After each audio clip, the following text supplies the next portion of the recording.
Hello বন্ধুরা, তো চলুন আজকে আপনাদের তাহলে মা ঠাকুমার হাতে তৈরি চট জলদি বানিয়ে ফেলা মোরলা মাছের একটা রেসিপি শেয়ার করি। তো প্রথমে কিন্তু কাঁচা মাছটাকে ভালোভাবে ধুয়ে নুন, হলুদ আর একটু কাঁচা তেল দিয়ে আমি মেখে নিয়েছি। এদিকে কিন্তু কড়াইয়ে একটু বেশি করেই তেল দিতে হবে, শুকনো লঙ্কা, কালো জিরে দিয়ে কিন্তু এই মাছটা হবে।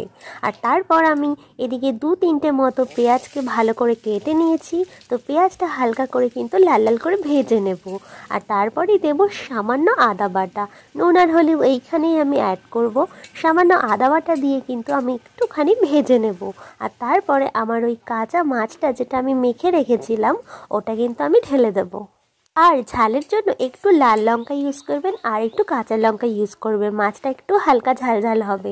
তো মাছটাকে দিয়ে কিন্তু আমি বেশিক্ষণ লাগবো না, আমি ওই এদিক ওদিক একটু উলট পালট করে নেব 5 মিনিট মতো। আর তারপরে কিন্তু সামান্য গা মাখা মাখা ঝোল রাখবো, তার জন্য সামান্য জল দেব। আর মাছটা কিন্তু আমার 10 থেকে 15 মিনিটের মধ্যেই রেডি হয়ে যাবে। তো রেসিপিটা চটজলদি কিন্তু বানিয়ে নেওয়ার জন্য গ্রেট। তো ভালো লাগলে অবশ্যই লাইক অ্যান্ড শেয়ার করবেন।